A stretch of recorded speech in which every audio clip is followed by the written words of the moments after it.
Invité sur le plateau de TF1 par Anne-Claire Coudray, Kad Merad s'est rendu sur le plateau avec Danny Boone pour présenter le prochain film de ce dernier. La journaliste a voulu savoir si le duo s'était déjà pris la tête et leur réponse a été sans équivoque.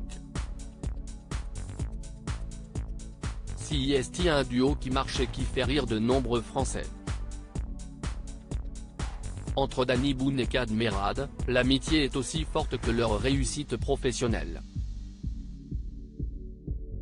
Si est-il en 2008 qu'ils s'affichent ensemble pour la première fois. L'époux de Julia Vignali partageait la tête d'affiche de Bienvenue chez les Ch'tis, un film de Danny Boone. Si le film a été interdit en Chine, dans l'Hexagone, il est devenu culte. Avec Line Renaud au casting, le réalisateur a joué gros en dévoilant certains clichés sur les habitants du Nord. Pour réaliser certaines scènes, comme celle de la tournée du Facteur, les deux acteurs n'ont pas hésité à user de la boisson. On s'est mis à picoler de la triple ch'ti et on a très vite été sous. Un orage pointait, on a fait une seule prise en plan séquence, celle qui est dans le film. S'ils se sont mis à boire autant, si est-il parce que dans la séquence, ils devaient uriner dans le canal et n'y parvenaient pas.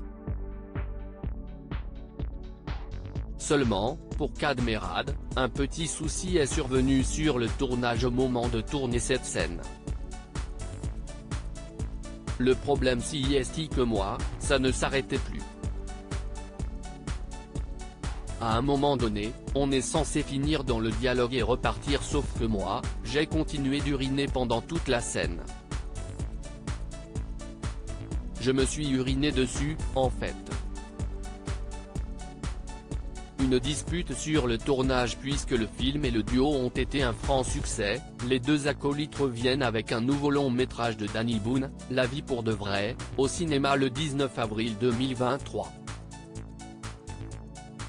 Pour en faire la promotion, les deux acteurs étaient les invités d'Anne-Claire Coudray lors du journal télévisé de 20h ce dimanche 9 avril.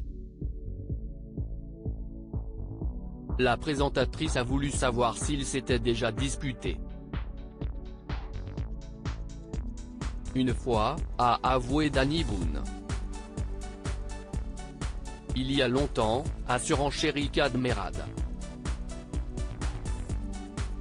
Le premier jour des Ch'tis. Je me suis un peu énervé contre toi, explique alors le réalisateur de 56 ans. Pour son ami, rien de dramatique finalement, c'était, ton deuxième film, t'étais un peu fragilou, tu n'étais pas très à l'aise. Et j'étais pas très bon. Une anecdote qui a fait rire.